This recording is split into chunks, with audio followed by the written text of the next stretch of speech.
Hi, BookTube, and welcome to another non-fiction review.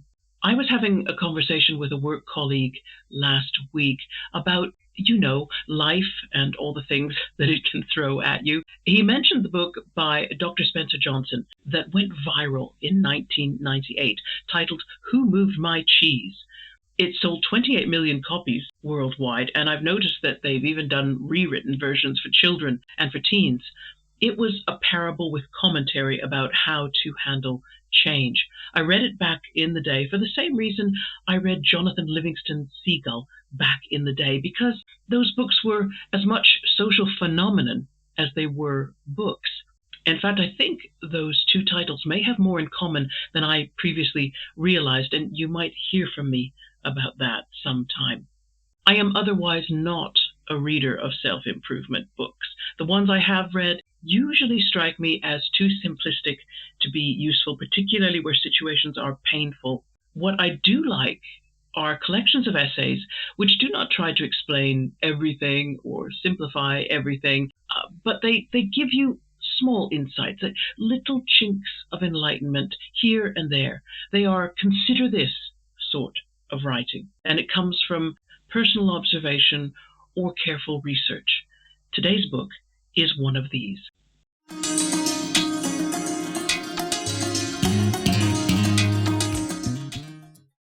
Today, we will be looking at What Sport Tells Us About Life by Ed Smith, published in 2009 by Penguin Books.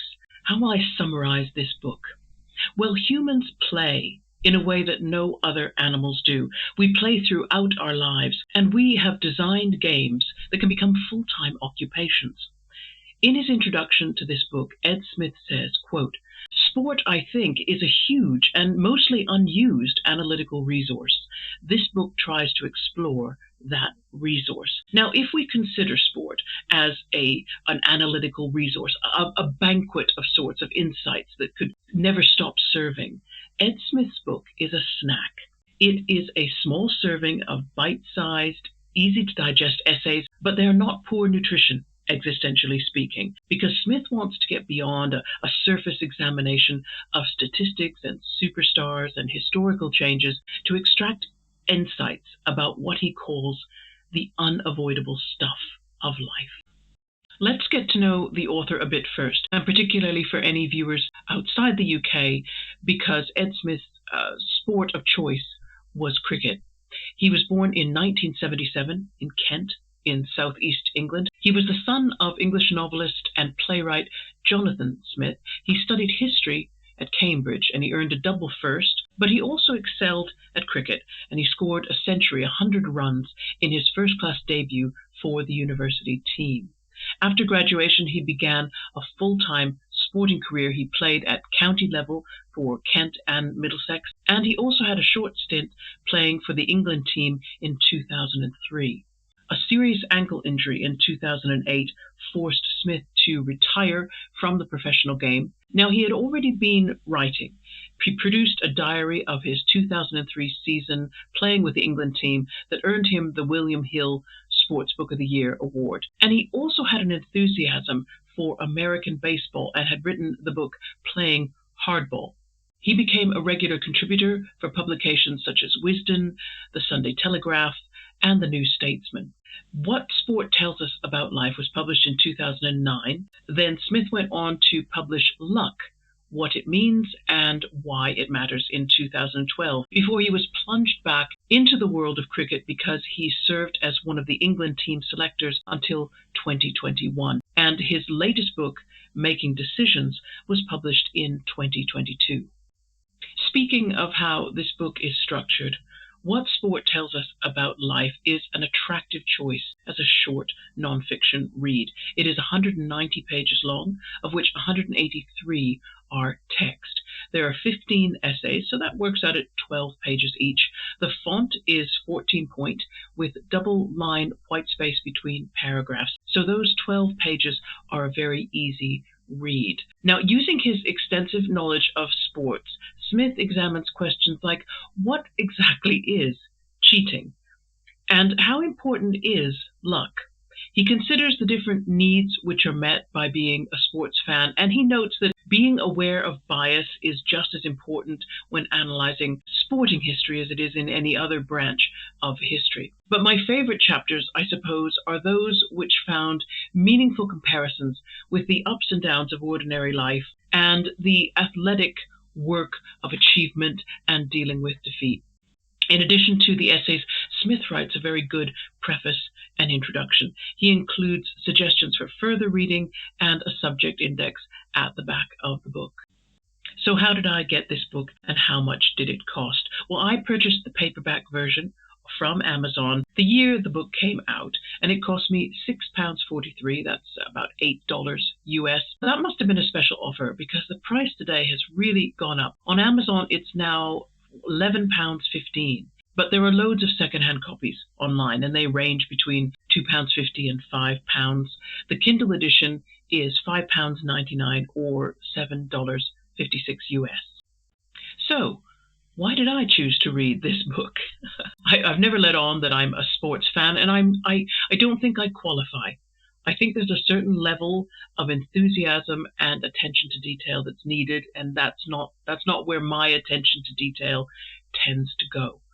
However, this book impressed me so much that this is actually a reread for me, and you don't hear me say that often. The person who watches television taught me to love cricket. I mean, also rugby union and snooker and a little bit tennis, but mainly cricket.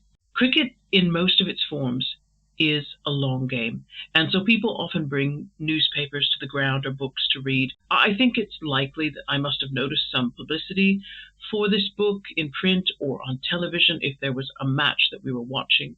And I've always felt that sport, if carefully thought about, can offer the same kinds of existential and spiritual insights that religion can.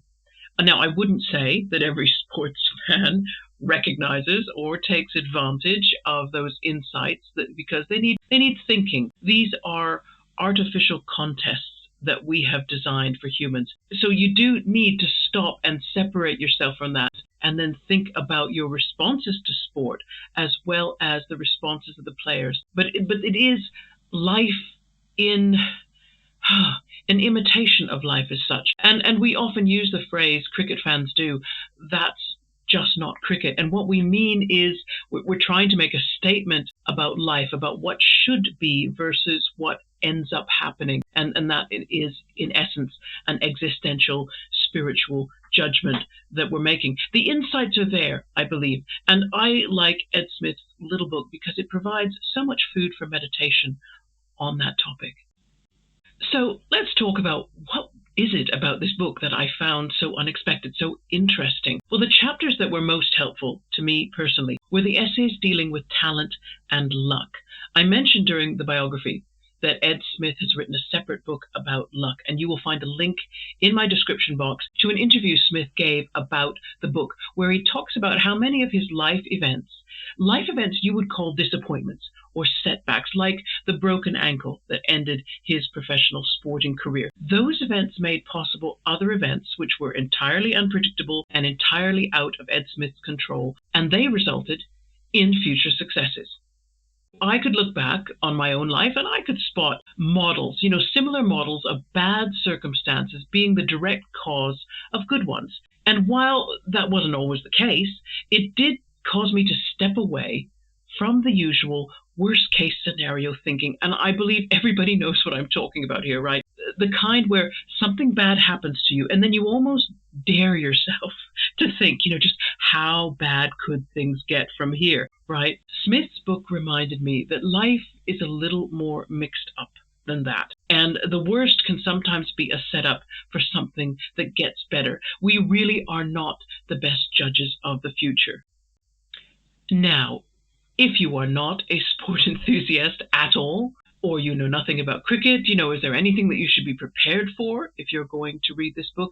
Where Smith needs to use a sporting anecdote, he gives the reader only a little background. He doesn't go into things a great deal. And personally, I think it's best. I think if he'd bulked out his book with a lot of historical or statistical context, it would have just alienated non-sports fans. And I'll give you an example. I did not know anything, football enthusiasts from England, sorry. I did not know anything about Zidane's headbutting of Marco Materazzi at the 2006 Football World Cup final. But YouTube is happy to fix my ignorance on that. And I think anybody who needs a little bit of extra information will find it online easily. You won't actually need that in order to absorb the sentiments, the chinks of enlightenment that come from this book.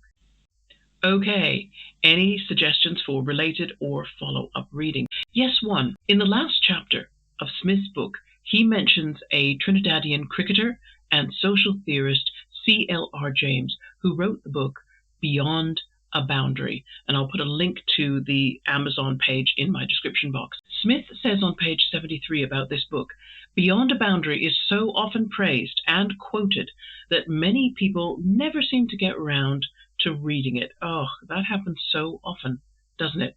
C.L.R. James used his book to take a different look at those who rule and those who are ruled. And one of the things he considers is whether a profound discontent can be a cause for later success just as much as talent. And Smith quoted from Beyond a Boundary just enough to make me curious, so that title has gone on my Read What You Own wish list for when my challenge finally ends. At the end of October. And I've got something to say about that because, of course, speaking of Read What You Own, I'm going to reach the halfway point in my 12-month challenge when April ends. So my next video is going to be a check-in. I want to look at my statistics and I want to give my thoughts about how this challenge is going to affect my book buying and reading and goal-setting habits once I'm able to buy whatever I want to buy. We are also due for another Middlemarch meditation, so look out for that on the first weekend in May. And in the UK, May is the month which has 2 long weekends. Yes, so hopefully that's going to translate into more reading time, more recording time. I'm sorry, this broadcast was a little bit later than I intended. I just couldn't get to filming as quickly as I wanted to. But good luck, everybody, with your reading in May, and I look forward to seeing you again soon. Take care. Bye-bye.